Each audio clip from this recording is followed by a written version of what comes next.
अब जैसे थर्ड है हमारा इटरेटिव मेथड। इटरेटिव मेथड में क्या करेंगे हम, सिंपली इसमें हमारा एक ऐसा फंक्शन बनाएंगे जिसमें जो x इक्वल टू 5x के इक्वल होगा, यानी कि एक लीनियर फंक्शन बनाएंगे x इक्वल टू की फॉर्म में। जैसे कि हमारा फंक्शन है, इसे x इक्वल टू की फॉर्म में चेंज करेंगे।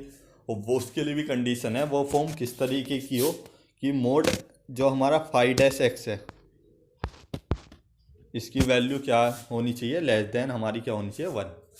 ये हमारी एक कंडीशन है। यानी कि हम करेंगे क्या, एक ऐसा x इक्वल टू एक फंक्शन बनाएंगे जिसे हम नाम देंगे 5x का। और उस फंक्शन का जैसे यहाँ पर क्या बनाया हमने x, उस फंक्शन के साथ एक कंडीशन भी होगी जब उसका हम फर्स्ट डेरिवेटिव करेंगे और उस पर वैल्यू पुट करेंगे तो उसकी वैल्यू क्या होनी चाहिए हमारी, x लेस देन 1। तो इसी प्रोसेस को फॉलो करते हुए हम आगे देखते हैं किस तरीके से हम स्टेप को फॉलो करेंगे। हमें सबसे पहले करना क्या है कि एक ऐसा लीनियर फंक्शन बनाना है x इक्वल टू 5x की फॉर्म का, जिसमें 5-x का मोड लेस देन 1 हो। ठीक, तो हमें करना क्या होगा, सिंपली उसके लिए सबसे पहले हमने एक ऐसा फंक्शन बना लिया 5x इक्वल टू, इस इक्वेशन की हेल्प से 1/√1 + x। अब इसका 5x करा तो वो हमारा आ गया 1/2 1 + x 3/2। ये हमने डेरिवेशन इसे डिफरेंशियल कर लिया x के रेस्पेक्ट में। अब इसकी वैल्यू चेक करी तो इसकी वैल्यू हमारी क्या है, कितनी है, इसकी हमारी 1 से ज़्यादा ही है।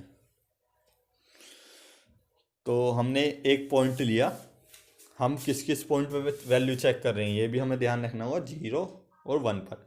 और 0 और 1 पर हमारी इसकी वैल्यू क्या है, वो हमारी 1 से ज़्यादा है। तो हमने एक ऐसा पॉइंट मान लिया 0 और 1 के आसपास में 0.5, इसके बीच में ही पड़ेगा। हमें पॉइंट को कैसे लेना है, x नोट, कि जो पॉइंट हमारा जीरो फंक्शन की वैल्यू को 0 की तरफ अप्रोच करे, यानी कि फंक्शन का रियल रूट फाइंड आउट करे। तो हमारा 0.5 भी ऐसा हमें डायरेक्ट हमें एज्यूम कर आ रहा है कि हमारा जो 0 की तरफ अप्रोच करे। हम दूसरा पॉइंट भी कोई ले सकते हैं। तो हमने जैसे यहाँ पे क्या लिख दिया, x नोट इक्वल टू 0.5।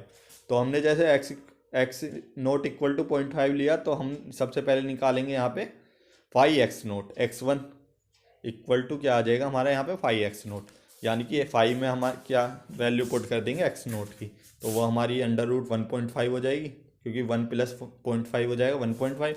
इसकी वैल्यू आ जाएगी 0.81649। अब x2 की वैल्यू पुट करेंगे। x2 की वैल्यू निकालने के लिए क्या होगा हमारा, 5x1, यानी कि हमें 5 की में क्या रख देनी है, x की जगह x1 की वैल्यू। x1 की वैल्यू यहाँ से हमारी फाइंड आउट हो गई, इसे पुट कर देंगे तो ये आ जाएगा 1/1.1.81649। इसके अगेन कैलकुलेटर से वैल्यू फाइंड आउट कर लेंगे। थर्ड इटरेशन निकालने के लिए हम क्या करेंगे, 5x2 निकाल लेंगे। यहाँ पे x2 की वैल्यू पुट कर देंगे, ये वाली किस में, इस इक्वेशन में। और यहाँ से हमारी किसकी वैल्यू आ जाएगी, x3 की। तो इस तरीके से हमें अगेन जब तक इस प्रोसेस को करते रहेंगे जब तक दो इटरेशन की वैल्यू सेम ना आ जाए लगभग। तो यहाँ पर देख रहे हैं हम इन दोनों की लगभग वैल्यू सेम आ रही है। तो इस तरीके से जब तक प्रोसेस करते रहेंगे जब तक दो इटरेशन की लगभग वैल्यू सेम ना आ जाए। तो इस तरीके से हम अगेन एंड अगेन इटरेशन को निकालते रहेंगे और हमारी यहाँ से वैल्यू चेक करते रहेंगे। इसमें सिंपली हमें करना क्या होता है, एक ऐसी कंडीशन बनानी होती है x इक्वल टू 5x की, जिसमें हमारा मोड 5x की वैल्यू क्या है, लेस देन 1 है, 5-x की वैल्यू। वो चेक करने के बाद कंडीशन उस वैल्यू के लिए हमें एक ऐसा x नोट रूट के बीच में निकालना होगा। रूट हमें गिवन होगा 0, 1। और हम फंक्शन पे वैल्यू भी फाइंड आउट कर लेंगे कि किस पे हमारी वैल्यू पॉजिटिव आ रही है फंक्शन की, किस पर नेगेटिव आ रही है। तो उन दोनों रूटों के बीच में एक ऐसा रूट फाइंड आउट करेंगे, जैसे हमने यहाँ पे 0.5 माना है, जो कि हमारा वैल्यू को 0 की तरफ अप्रोच करे, यानी कि 0 की तरफ सबसे ज़्यादा करीब ले जाए। हम किसी और को भी ले सकते हैं, यहाँ पे 0.5 इसी वजह से लिया है क्योंकि 0 और 1 के बीच में 0.5 भी ऐसा पॉइंट है जो कि फंक्शन को 0 की तरफ सबसे ज़्यादा अप्रोच करवा रहा है।